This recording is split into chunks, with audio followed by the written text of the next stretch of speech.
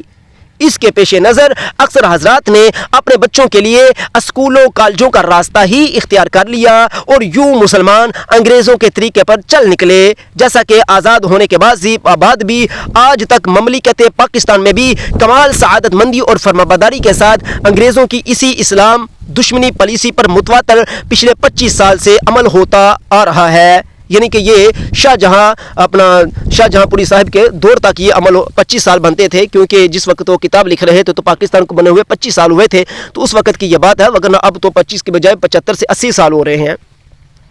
بہرحال یہ راستہ اختیار کر کے ملازمت تو مل جاتی تھی، یہ تعلیم معاش کا ایک ذریعہ ضرور ہو گئی تھی، لیکن جب یہ نونہال اسکولوں اور کالجوں کی چار دیواری سے فارغ التحصیل ہو کر نکلتے تھے تو وہی کچھ بن کر نکلتے تھے جو انگریز انہیں بنانا چاہتے تھے۔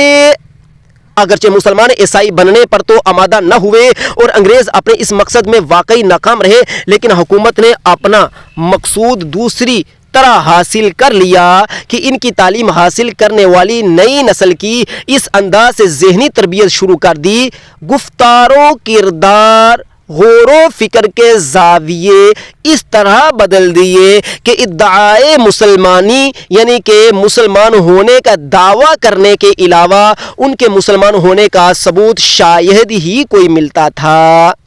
گویا عیسائی نہ بنے تو حقیقی مسلمان بھی نہ رہنے دیا۔ یہ تھا برطانوی منصوبہ جو متحدہ ہندوستان کے باشندوں اور خصوصاً مسلمانوں کو ان کے دین سے ہٹانے اور اسلام کے عدیم النظیر فیوز و برکات سے محروم رکھنے کے لیے بنایا گیا تھا۔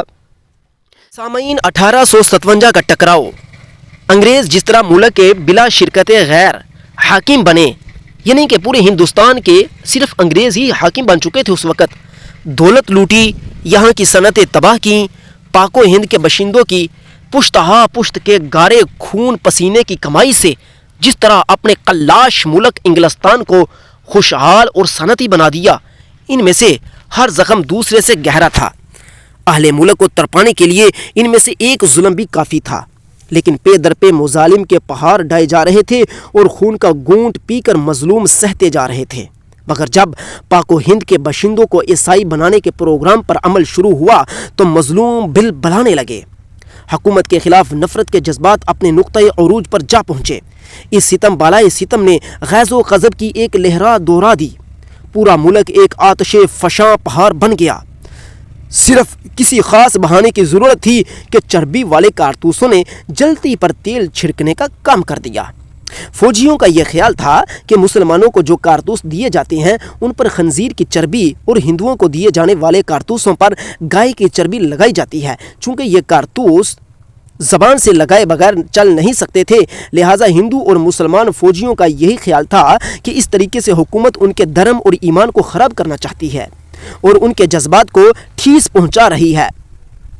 میرٹھ چھوڑنے کے بعد سپاہیوں نے وہ کارتوس استعمال کرنے سے انکار کر دیا تو انہیں اطمینان دلانے کے لیے بجائے نشہ اقتدار میں بد مست رہنے والے افسروں نے ان کے ساتھ انتہائی ظالمانہ سلوک کیا۔ اس امر کا تذکرہ جناب غلام رسول مہر صاحب مورخانہ انداز میں اپنی کتاب میں یوں کرتے ہیں، کہتے ہیں کہ 9 مئی کی صبح طلوع ہوئی، دیسی رسالے کو یعنی کہ ہندوستان سے جمع کردہ فوج کو پیدل پریڈ کے میدان میں آنے کا حکم مل گیا۔ یورپی فوج کو اور توپ خانے کو اس طرح کھڑا کیا گیا کہ اگر کوئی سپاہی مزاحمت کی خفیف سی بھی حرکت کرے تو توپوں کے منہ کھول دیے جائیں اور سب کو موت کے گھاٹ اتار دیا جائے۔ 50 مجرموں کو جنہوں نے میرٹھ چھوڑی میں 24 اپریل 1857 کو چربی والے کارتوس استعمال کرنے سے انکار کر دیا تھا اور جنہیں انگریز سزائے موت کا حکم سنا چکے تھے، پہرے میں لایا گیا۔ پریڈ کے میدان میں پہلے ان کی وردیاں اتاری گئیں، پھر لوہاروں کو حکم دیا گیا کہ ان مجرموں کو بیریاں پہنائی جائیں۔ چنانچہ اس پر عمل ہوا۔ کئی نے لکھا ہے کہ یہ منظر بڑا دردناک تھا۔ ان بد نصیب آدمیوں کے پاس انگیز اشارے دے کر بہت سے لوگوں کے دل میں ہمدردی کے جذبات متحرک ہو گئے۔ ان میں ایسے بھی تھے جو فوج کے گلے سرسبد سمجھے جاتے تھے، وہ سپاہی جنہوں نے حد درجہ امتحانی حالات اور اجنبی مقامات میں حکومت برطانیہ کی خدمات انجام دی ہوئی تھیں، ان کی وفاداری میں بھی کبھی تزلزل نہ آیا تھا۔ قیدی ہاتھ اٹھا کر اور بلند آواز کے ساتھ جرنیل سے انگریزی سپہ سالاروں سے التجا کر رہے تھے کہ ہم پر رحم کیجیے اور ایسی ذلت خیز سزا نہ دیجیے۔ جب انہیں امید کی کوئی بھی کرن نظر نہ آئی تو وہ اپنے ساتھیوں سے مخاطب ہو کر برا بلا کہنے لگے کہ کیوں چپ چاپ کھڑے ہمیں ذلت کا نشانہ بنتے دیکھ رہے ہو۔ ظاہر ہے کہ گرد و پیش توپیں لگی ہوئی تھیں، یعنی کہ ان کے چار چفیرے توپیں ہی گری ہوئی تھیں۔ ان سپاہیوں کے جنہوں نے کارتوس چلانے سے انکار کر دیا تھا، میرٹھ کی چھونی میں انہیں پکڑ کر جب یہاں پر لایا گیا تو ان کے چاروں طرف پر توپیں ہی توپیں تھیں۔ اگر ان کی امداد کے لیے ایک بھی سپاہی سب کی حرکت کرتا، یعنی کہ اگر ایک بھی ہندوستانی فوجی اپنے بھائیوں کو بچانے کی حرکت کرتا تو سب کی موت یقینی ہو جاتی۔ لہٰذا اگرچہ دلوں میں غیظ و غضب کا طوفان متلاطم تھا، تاہم صبر و ضبط کے سوا چارہ کار نہ تھا۔ ذمہ دار انگریزوں نے بھی اعتراف کیا کہ یہ فعل سراسر احمقانہ تھا، اور اس درجہ احمقانہ میں جو تصور میں یہ اس قدر درجہ احمقانہ تھا جو تصور میں نہیں آ سکتا، یہ خود انگریزی رائٹروں نے بھی اس کو تسلیم کیا ہے۔ غلام رسول مہر صاحب، ان کی کتاب صفحہ نمبر 68 ہے، جہاں سے پڑھ کر آپ کو بتایا گیا ہے۔ موصوف نے اس جرنیل کے اسی احمقانہ فعل کے بارے میں فاس جلد اول صفحہ 34 کے حوالے سے اس وقت کے انگریز گورنر جنرل کے تاثرات یوں پیش کیے ہیں: آدمیوں کو پریڈ میں بیڑیاں پہنانا جس میں کئی گھنٹے صرف ہوئے اور ان لوگوں کی موجودگی میں سب کچھ کرنا جن میں سے بہتروں کی طبیعتیں برگشتہ تھیں اور وہ کارتوسوں کی داستان کو درست سمجھتے تھے، یقین ہے کہ اس سے پریڈ کے دل پر سخت ضرب لگی ہوگی۔ فوج کے مزاج اور ان لوگوں کے جرم کو پیش نظر رکھتے ہوئے انہیں ایسی رسم کی بجا آوری کے بعد محض دیسی گارڈ کی حفاظت میں جیل بھیجنا ناقابل تصور حماقت تھی۔ یعنی کہ یہ خود ہی انگریزی رائٹر لکھ رہے ہیں کہ یہ سب کچھ ہمارے افسروں کی غلطی کی وجہ سے ہوا تھا، جو ہندوستانی فوج کے اندر پھوٹ پڑی تھی یہ ہمارے ہی بندوں کی کمی کی وجہ سے ہوا تھا۔ یعنی کہ سامعین دیکھیے کہ آج کے دور کے اندر بھی انگریز رائٹر اس بات کو بخوبی جانتے ہیں کہ ہم نے کس طریقے سے ہندوستان کے جگر، سینے، کلیجے کو چبا کر ریزہ کر دیا تھا۔ یہ ہیں گورنر جنرل کے تاثرات۔ جب حکومت ایسی عیار اور ظالم ہو تو لاوا کیوں نہ پکتا۔ میرٹھ چھاؤنی میں مذکورہ برطانوی جرنیل نے فوجیوں پر وہ قیامت خیز ظلم ڈھایا کہ مظلوموں کے صبر کا پیمانہ لبریز ہو گیا۔ ابتدا میرٹھ چھاؤنی سے ہوئی۔ 10 مئی 1857 کو وہاں فوج نے بغاوت کر دی۔ انگریزوں کی فوج سے تصادم ہوا۔ جنگل کی ہوا کی طرح یہ خبر دوسری چھاؤنیوں میں پہنچی اور وہاں بھی دیسی اور پردیسی فوجیں باہم دست و گریباں ہو گئیں۔ فوجوں کی طرف دیکھ کر برکے ہوئے عوام بھی اپنے غصے کی آگ کو ٹھنڈا کرنے اور ظالم حکمرانوں سے بدلہ لینے میں شریک کار ہو گئے۔ نتیجہ یہ ہوا کہ پورا ملک میدان کارزار بن گیا۔ دیسی اور پردیسی، ملکی غیر ملکی، محکوم اور حاکم، مظلوم اور ظالم آپس میں اس طرح ٹکرا گئے کہ ایک فریق کی مکمل تباہی یقینی تھی۔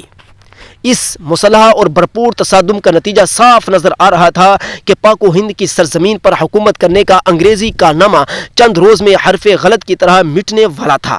کتنے ہی مقامات پہ دیسی فوجوں کا قبضہ ہو گیا اور انگریزوں کا کسی شہر پر قبضہ باقی رہ جانا تو دور کی بات ہے۔ معلوم ہونے لگا تھا کہ شاید ایک بھی انگریز واپس برطانیہ جانے کے لیے زندہ سلامت نہ بچ سکے گا، لیکن بعض ملک دشمن اور ملت فنوش عناصر نے تن من دھن کی بازی لگا کر اپنے آقاؤں کی بگڑی بنا دی، اکھڑی ہوئی حکومت پھر جما دی۔ اس طرح ہزاروں برادران جعفر و صادق نے اپنے عمل سے ملت فروش ہونے پر مہر تصدیق ثبت کر دی۔ صوبہ یوپی سے انگریزی اقتدار کا جنازہ سب سے پہلے نکالا گیا۔ جگہ جگہ قومی پرچم لہرا دیے گئے، لیکن ان حرمان نصیبوں کو کیا معلوم تھا کہ انگریزوں کے بعض یہی ان کے خیر خواہ لوگ جو ہندوستان کے اندر موجود ہیں وہ ان کے سکوں پر بک جائیں گے۔ ملک و دشمن لوگ ہیں وہ اور ملت فروش لوگ ہیں وہ۔ اس جیسے عناصر اس خوشی کو پھر مایوسی میں تبدیل کر دیں گے۔ 1857 سے 1947 تک 90 سال کے لیے انگریزوں کو پاک و ہند کی قسمت پر ہاتھ رکھنے کا موقع مل جائے گا۔ انگریزوں کی حمایت میں خود اپنے بھائیوں کی اس جرم کی پاداش میں اپنے ہاتھوں بہائیں گے۔ کہ وہ ایک غیر ملکی ظالم قوم سے آزاد ہونا چاہتے تھے۔ میاں محمد شفیع نے صبح یوپی کے حالات کا نقشہ اپنے الفاظ میں کچھ یوں کھینچا ہے۔ سامعین، ہم آپ کو وہ نقشہ ابھی بتانے لگے ہیں۔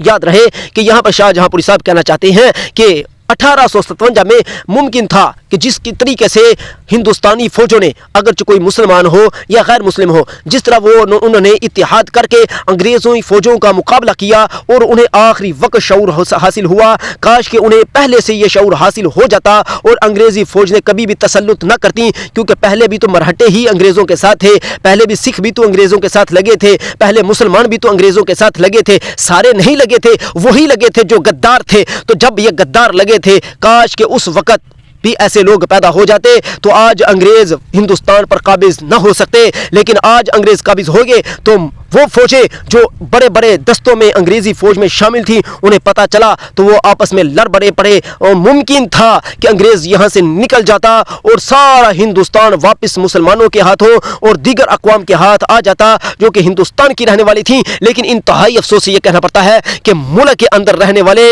ضمیر فروش، دین فروش ملا ملوانے، ہر مذہب و ملت کے، انہوں نے انگریز کے ساتھ مل کر ایسی توڑ پھوڑ کی کہ ہمیشہ کے لیے ہندوستانیوں کو انگریزوں کا غلام بنا دیا۔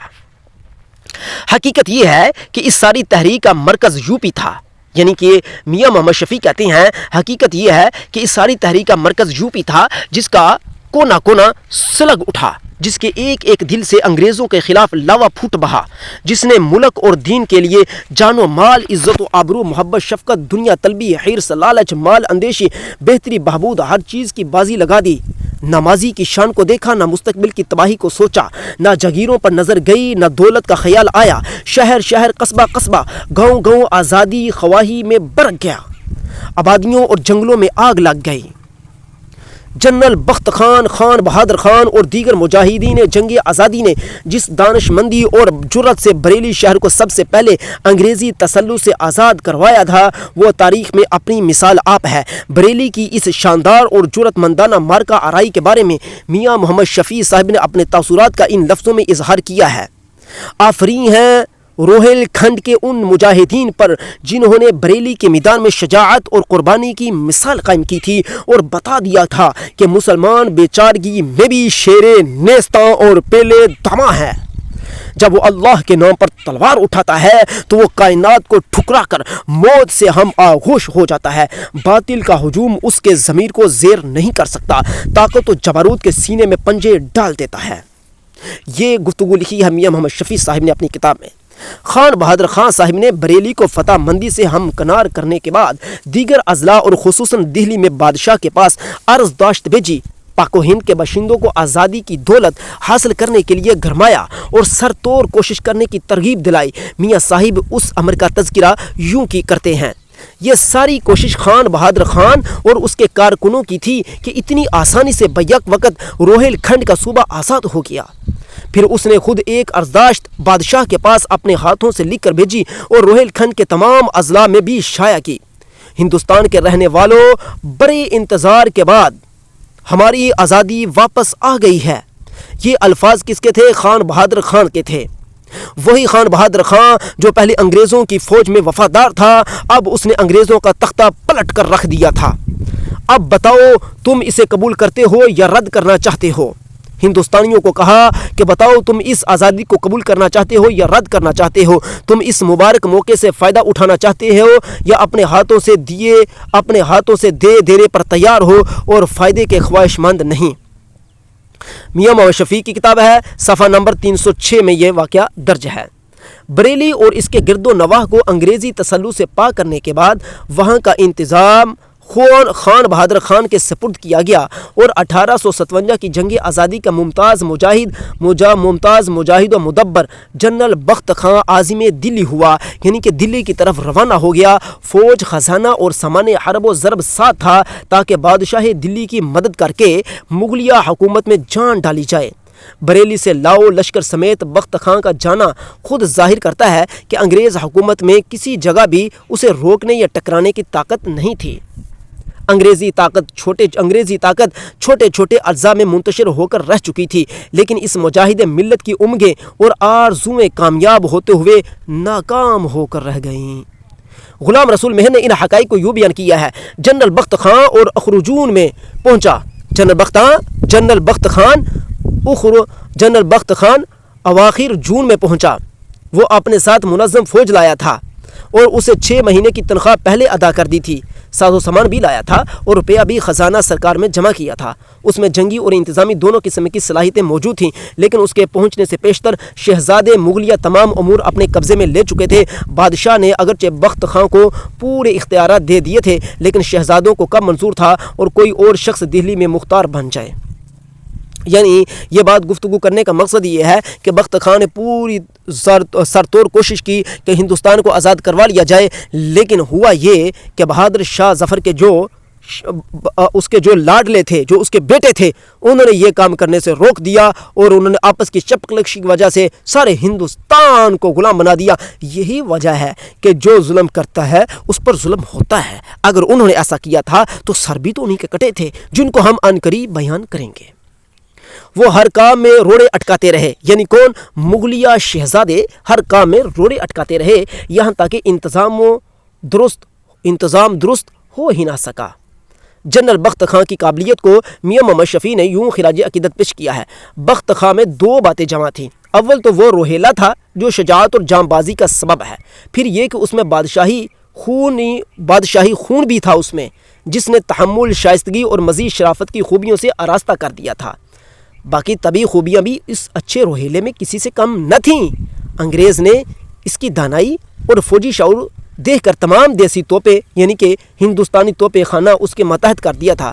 جس بیری کا یہ سردار تھا، وہ کارگزاری میں سب پر سبقت لے گئی تھی۔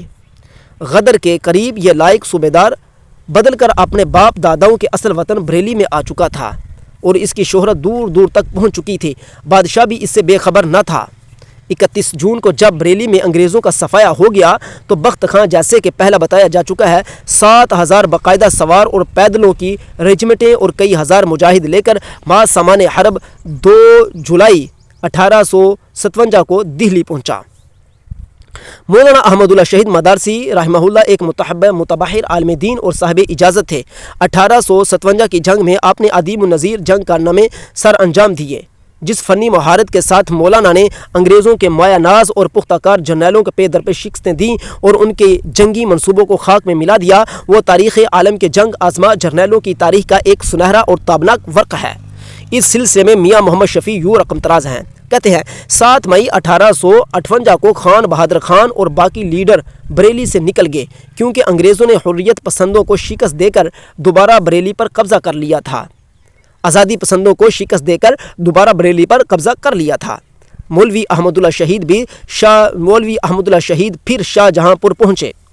ان کی تیز نظر نے بھانپ لیا تھا کہ انگریز وہاں تھوڑی سی فوج چھوڑ کر بریلی پر آئے ہیں۔ انہوں نے وہاں پہنچ کر اس تھوڑی سی فوج کو مار بھگایا اور بریلی کی شکست کی تلافی کر لی۔ جنرل ہیل کو سخت ہزیمت دی۔ اب لڑائی کا رنگ یہ ہو گیا کہ سر کومن اودھ کو فتح کرتا تھا، یعنی سر کومن اودھ کو فتح کرتا تھا تو مولوی صاحب روہیل کھنڈ کو قبضہ میں لے لیتے تھے۔ وہ روہیل کھنڈ بریلی کو لے لیتا تھا تو یہ اودھ کو فتح کر لیتے تھے۔ اس پریشانی میں انگریز نے طے کیا کہ اس بندے کے آہنی ہاتھ کو شل کر دینا چاہیے۔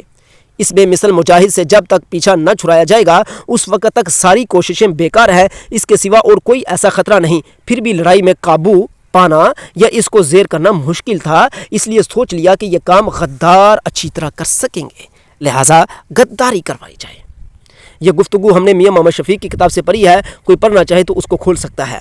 انگریزوں نے پاؤں نامی ایک ہندو راجا سے ساز باز کی جس نے 50,000 روپے انعام کے بدلے 1857 کی جنگ آزادی کے ہیرو اور حریت پسندوں کے عدیم النظیر جرنیل کو شہید کر کے پاک و ہند کی غلامی کے محاذ پر دستخط کر دیے۔ میاں صاحب نے مولانا احمد اللہ شہید رحمہ اللہ اور ان کے محیر العقول کارناموں کے پیش نظر یوں خراج عقیدت پیش کیا ہے: آخرکار قوم اور دین کا سب سے بڑا مجاہد، ملک کی آزادی کا عظیم ترین حامی، شجاعت کا شیر نیستاں، اس آخری وقت کا سہارا، عقل و تدبر کا نمونہ، جنگی چالوں میں انگریز کے جگر کو پگھلانے والا، عزم و استقلال کی چٹان، اسلام اور مسلمانوں کا فخر، انقلابیوں کے ٹوٹے ہوئے دل کی جان، آزادی خواہوں کی امیدوں کا روشن آفتاب، اس طرح اپنے ہی ایک غدار کے ہاتھ سے موت کی وادی میں غروب ہو گیا۔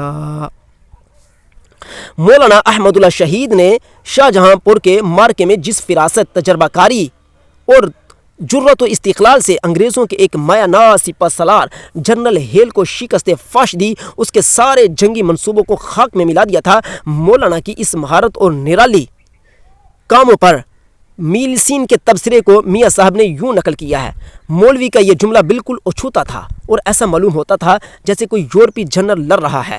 یعنی کہ یہ بات انگریزوں نے کہی تھی۔ انگریز کہتے تھے کہ مولوی کا یہ حملہ بالکل اچھوتا تھا، اکیلا تھا، نرالا حملہ ہوتا تھا مولوی کا، اور ایسا معلوم ہوتا تھا جیسے کوئی یورپ کا جنرل لڑ رہا ہے۔ مولانا احمد اللہ شہید رحمہ اللہ کے بارے میں انگریز بھی تو کانپ رہے تھے، جبکہ مولانا احمد اللہ شہید کی شہادت کا علم ہونے پر انہوں نے بہت خوشی منائی۔ ہومز نے اپنے خیالات کا اظہار یوں کیا ہے، اس نے کہا: شمالی ہندوستان میں ہمارا سب سے بڑا دشمن، سب سے خطرناک انقلابی یعنی مولانا احمد اللہ شہید قتل کر دیے گئے ہیں۔ اودھ کے علاقے میں مدتوں لڑائی کا سلسلہ جاری رہا، لیکن وہاں جس استقامت اور پامردی کے ساتھ حریت پسندوں نے آزادی کی دولت حاصل کرنے کے لیے تن من دھن کی بازی لگائی اور ہر قسم کی تکلیف برداشت کر کے جنگ جاری رکھی، اس پر خود میلسین نے یوں تبصرہ کیا تھا: اودھ کے لوگ اپنی سیاسی بھائیوں کے شریک کار ہو گئے اور ملک کی آزادی کے لیے جانیں دے دیں۔ ہم ذکر کر چکے ہیں کہ انہوں نے کس عزم و ارادہ اور سرفروشی کے ساتھ ہم سے جنگ آزمائی کی۔ اصل یہ ہے کہ ہندوستان کے کسی حصے میں ایسی طویل اور استقامت امیز جنگ نہیں ہوئی۔ ان تمام مارکوں میں اس ظلم کی داستان واجد علی شاہ کی معزولی آگ لگاتی رہی جو ہم نے 1856 میں کیا تھا۔ یہی خیال، یہی روح تھی جس نے ان کے دلوں کو فولاد سے زیادہ مضبوط کر دیا تھا۔ شکستوں پر بھی ان کا یہ حال تھا کہ بھوکوں مر جانے کو ہماری اطاعت پر ترجیح دیتے تھے، اور ان تمام طبقوں نے اس آخری وقت میں خاموشی اختیار کی جب دنیا میں ان کے لیے کوئی چارہ نہ رہا تھا۔ یعنی کہ انگریز مورخین خود بیان کر رہے ہیں کہ کس طرح اودھ کے مسلمانوں نے اور ان کے مسلمانوں کے سپہ سالاروں نے جس وقت ان کا ایمان جاگتا ہے اور انگرائی لیتا ہے، کس طرح انہوں نے انگریز سے اس وقت مقابلہ کیا جس وقت انگریز پورے ہندوستان پر قبضہ جما چکا تھا۔ اسی طرح مسلمانوں نے ہندوستان کے مختلف جگہوں پر انگریزوں کے ساتھ اپنی طاقت کے مطابق بھرپور عملہ کیا۔ کاش کہ مسلمانوں کی یہ غیرت اسلامی جو اس وقت زندہ ہو رہی تھی، یہ آج سے 1 صدی پہلے یا 1.5 صدی پہلے زندہ ہو جاتی تو انگریز کبھی بھی ہندوستان پر تسلط نہیں کر سکتے تھے۔ لیکن کیا کرے، جب چڑیاں چگ گئی کھیت اب کیا پچھتاوے ہوت۔ اودھ کے معزول حکمران واجد علی شاہ کی بیگم حضرت محل، جس نے میدان جنگ تو کیا، زندگی بھر محل سے باہر کی فضا بھی نہیں دیکھی تھی۔ یعنی کہ اودھ کے معزول حکمران واجد علی شاہ کی جو بیگم تھی حضرت محل، جس نے میدان جنگ تو کیا کرنا تھا، وہ اتنی باپردہ عورت تھیں کہ کبھی وہ گھر سے باہر نہیں نکلی تھیں۔ اس دور کے اندر عموماً مسلمانوں کی عورتیں ایسا ہی تھیں، چونکہ برطانوی مظالم سے سینہ فگار تھیں، ان کے دل کے اندر انگریزوں کے خلاف بہت عداوت تھی۔ اسی لیے جب اس خاتون نے شمع حریت کے پروانوں کو سینہ سپر دیکھا تو خاموش نہ بیٹھ سکیں۔ سامعین، یہاں پر میں ایک بات کرنا چاہتا ہوں کہ اس دور کے مسلمان خواہ جیسے بھی تھے، ان کے دل کے اندر انگریز کے خلاف بہت زیادہ بغض، عداوت، عناد، دشمنی، ہر چیز کوٹ کوٹ کر بری ہوئی تھی۔ باوجود اس کے کہ ان کے پہلے کے حکمران جنہوں نے مسلمانوں کو انگریزوں کی بیڑیوں میں ڈال دیا تھا وہ انتہائی ضمیر فروش ثابت ہوئے، لیکن وہ انگریزوں کو اچھا یا ان سے محبت یا دوستی کے عہد پیمان نہ باندھتے تھے۔ آج ہمیں افسوس سے کہنا پڑتا ہے، آج ہمارا چھوٹا چھوٹا بچہ انگریز بننے کو تیار ہے، انگلستانی بننے کو تیار ہے، یورپی امریکہ کی صحبت اور ان کے باشندوں کے پاس بیٹھنے کو تیار ہے، ان کے ملک میں جانے کو تیار ہے، لیکن اپنے ہی مسلمانوں بھائیوں کا گلا گھونٹنے کو بھی تیار ہے۔ پر جس قدر کی سرپرستی بن کر رعایا میں نئی روح بن کر میدان کارزار میں انگریزی فوجوں سے مصروف پیکار ہو گئیں۔ یعنی یہ بیوی، یہ جو ان کی بیوی تھی اودھ کے معزول حکمران واجد علی شاہ کی جو بیگم تھی حضرت محل صاحبہ، یہ اپنے بیٹے کو لے کر نکلی اور باقاعدہ اس نے تمام اودھ کے لوگوں کے اندر ایک روح پھونک دی تھی کہ ہم نے آزادی حاصل کرنی ہے اودھ کے اندر۔ یعنی کہ جس طرح اودھ کے بارے میں انگریزوں کے اندر مشہور ہے کہ سارے ہندوستان سے سخت ترین طریقے سے قبضہ اودھ پر ہمارا جمایا گیا ہے، تو یہاں پر اودھ کے بارے میں بیان کیا جا رہا ہے کہ کس طریقے سے اودھ کے مسلمانوں نے انگریزوں کو پسپا کرنے میں کردار ادا کیا تھا۔ میاں صاحب نے اس بات کو اس طرح ذکر کیا ہے: خیر، اس بادشاہ کی کوتاہیوں کو اس کی ایک بیگم، یعنی کہ یہ جو بیگم ہے اس کے جو ابھی اس کے بادشاہ جو اودھ کا والی تھا جس کو معزول کر دیا گیا تھا، اور اس کی کوتاہیاں تو بہت تھیں، اس کی ایک بیگم نے اس کی کوتاہیوں پر اس طرح اس کی کوتاہیوں کو صاف کرنا چاہا۔ اس نے کہا کہ حضرت محل نے اس طرح پورا کیا کہ انتقام کی آگ میں اگر دشمنوں کو نہ جلا سکی تو کیا، خود اس میں جل کر قوم کو سرخرو کر گئی، اور جو کچھ بادشاہ کو کرنا چاہیے تھا اس کی لکھنؤ میں رہ جانے والی اس بیگم نے ہر طرح کی قربانی دے کر حق ادا کیا۔ حالانکہ لکشمی بائی جھانسی کی رانی کی طرح نہ آزاد فضا کی پلی ہوئی تھی، نہ اس نے تیر و تفنگ کا استعمال سیکھا تھا، یعنی کہ اس عورت کو، جس کا پیچھے بھی ہم نے ذکر کیا ہے کہ یہ واجد علی شاہ کی بیگم تھی جو معزول حکمران تھا، اور یہ کوئی اچھا حکمران نہیں تھا، لیکن اس کی بیگم نے وہ کام کر دکھایا اپنے بیٹے کو ساتھ لے کر جو کوئی اور بھی امیر کی بیوی یا امیروں یا حکمرانوں میں کوئی عورت نہ کر سکی تھی۔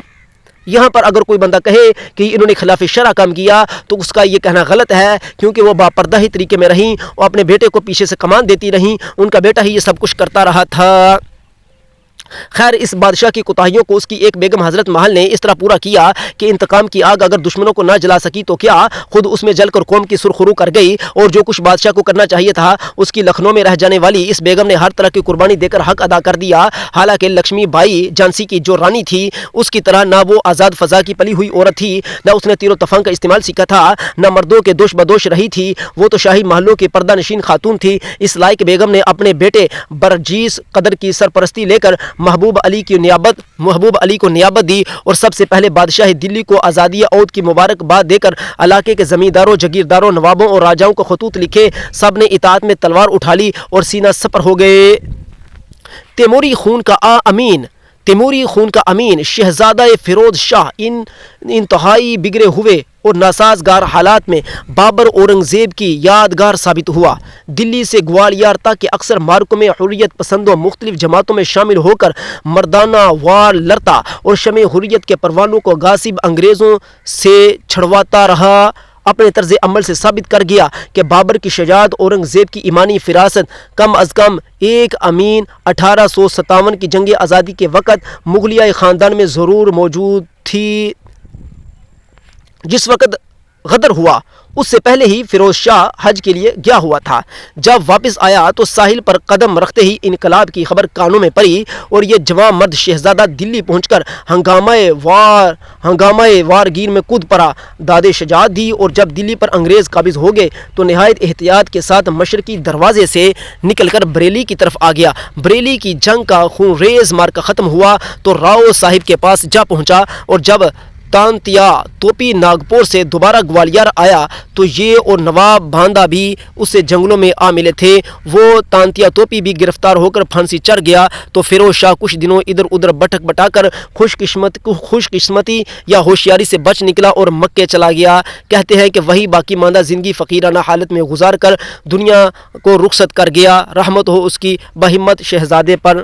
یعنی کہ یہ وہ بندہ ہے جو شہزادوں سے ایک شہزادہ بچا، جو مغلیہ سلطنوں میں سے ایک بندہ بچا تھا جس نے واقعتاً ہی جو ایک کارنامہ انجام دیا اور انگریزوں کی آنکھوں میں آنکھیں ڈال لی۔ یاد رہے کہ یہاں پر جو تانتیا توپی کا ذکر آیا ہے یہ مسلمان نہیں تھا بلکہ یہ غیر مسلم تھا، اور یہ بھی انگریزوں کے خلاف اس وقت اٹھا ہوا تھا۔